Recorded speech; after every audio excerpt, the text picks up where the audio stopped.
नमस्कार। आज हम पाचन तंत्र का अंतिम भाग ले रहे हैं, बड़ी आंत।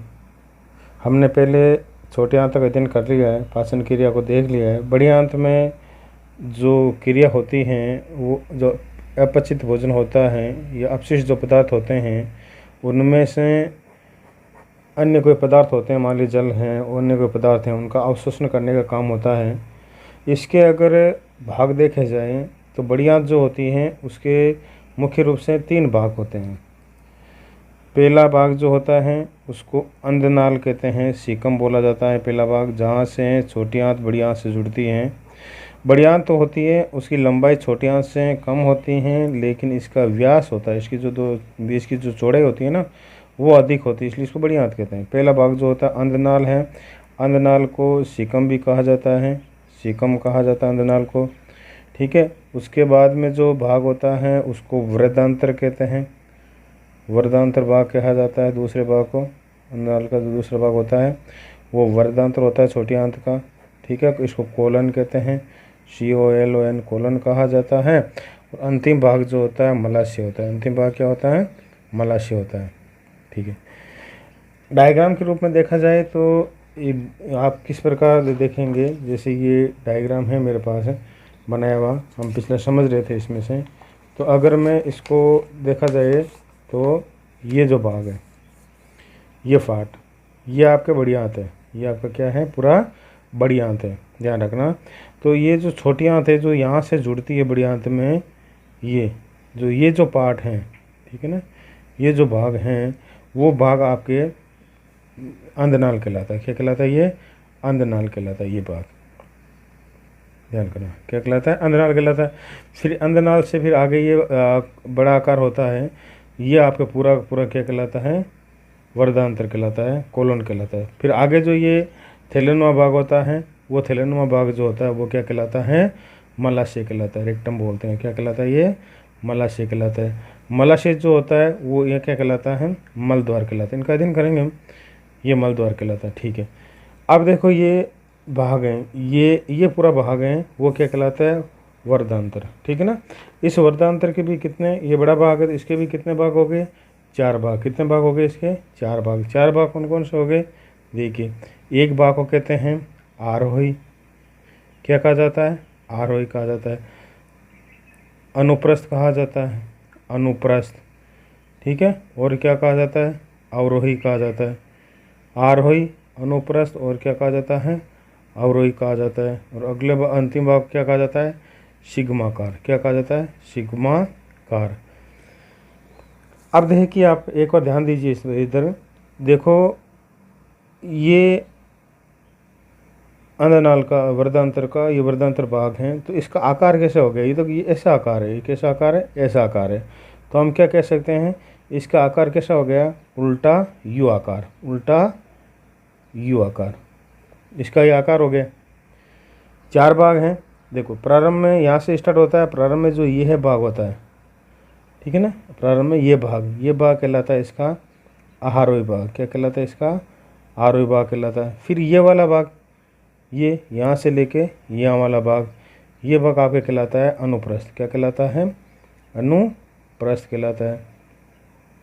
फिर आपके ये से ये लेके यह वाला भाग, ठीक है, ये क्या कहलाता है? वापस नीचे को आता भाग क्या कहलाता है? अवरोही। ऊपर बढ़ता हुआ भाग आरोही कहलाता है, नीचे आता भाग अवरोही कहलाता है।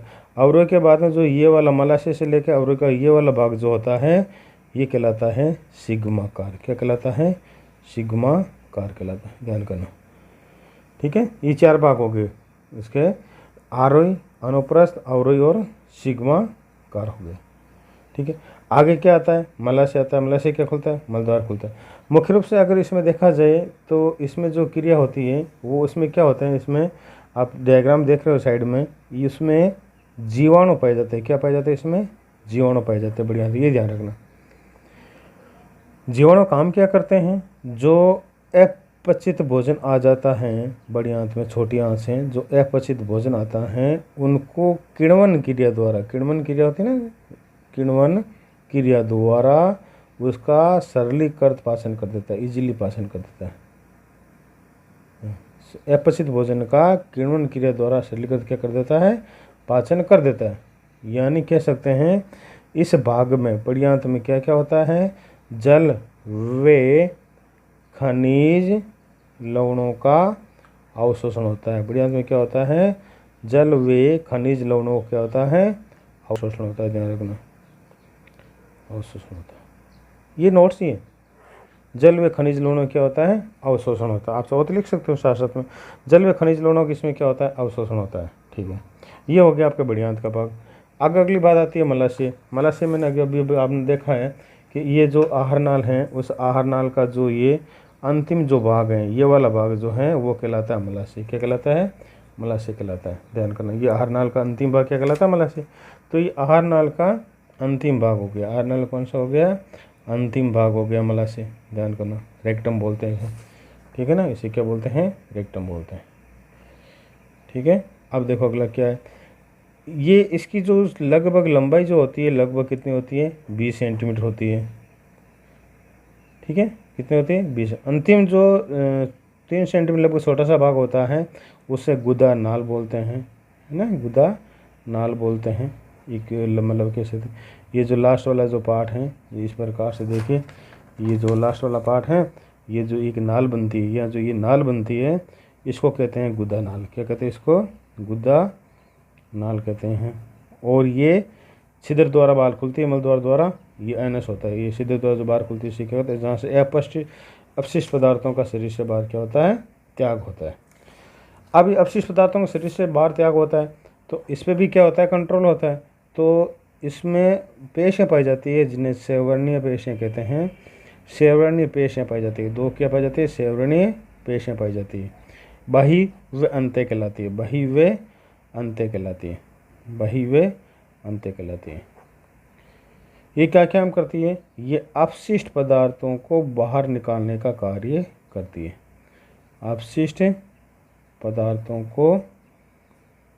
पदार्थों को बाहर निकालने का कार्य करती है। ध्यान करना, कौन सी, दो सेवर्णीय पेशियाँ होती है, अपशिष्ट पदार्थ क्या करती है, बाहर निकालने का कार्य करती है। तो मुख्य रूप से ये चीज़ें होगी। ठीक है, पाचन की, ध्यान करना, मुख्य रूप से ये चीज़ें होगी। अगर अब इसमें जो मेन चीज़ अगर मैं देखा जाए, तो मैं 2-3 चीज़ें बता देता हूँ। एक जैसे मान लीजिए एक बोलस वर्ड आता है, बोलस। ठीक है, इसको थोड़ा सा ध्यान करेंगे इन चीज़ों को, बोलस। एक आता है काइम, है ना, एक क्या आता है, काइम आता है, CHYME काइम आता है। और एक आता है काइल वर्ड आता है, क्या आता है, एक काइल आता है।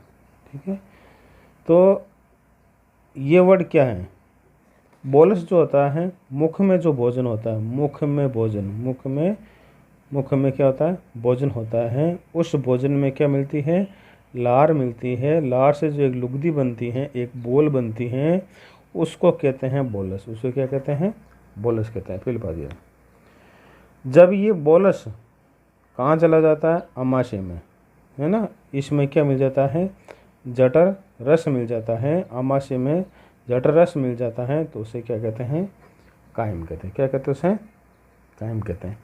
और जब ये काइम कहाँ चला जाता है, छोटी आंत में, यानी इसमें क्या मिल जाता है, आंतरीय रस मिल जाता है।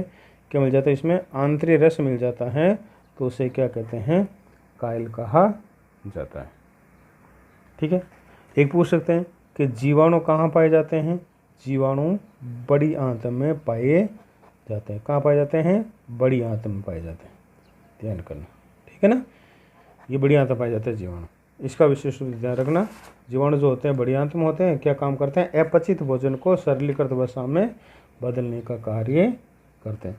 ठीक, एक बात मेरी और छूट गई थी, तो ये जो हमने अभी पढ़ा था, अंधनाल वाला भाग पढ़ा था, जो प्रारंभ में अंधनाल वाला भाग होता है, ये इस अंधनाल, ये अंधनाल वाला भाग होता है। इस अंधनाल भाग में एक अंगुलीनुमा संरचना होती है, एक 4 से 5 इंच लंबी होती है, अंगुली जितनी संरचना होती है, 4 से 5 इंच लंबी होती है। ये अंगुलीनुमा संरचना जो होती है वो कहलाती है आपके कर्मी रूपी परिशेषिका, कर्मी रूपी परिशेषिका। इससे हिंदी में इंग्लिश में अपेंडिक्स कहते हैं, इंग्लिश में क्या कहते हैं, इसे अपेंडिक्स कहा जाता है। और ये अवशेषीय अंग हो गया मनुष्य में, अब इसका कोई उपयोग नहीं है, अवशेषीय अंग हो गया, ये अपेंडिक्स कहलाती है। ध्यान करना, ये ना, ठीक है, ये कर्मी, ये अंधनाल का भाग है, कर्मी रूपी परिशेषिका, या ये अपेंडिक्स वाला भाग। ठीक है, धन्यवाद। नमस्कार।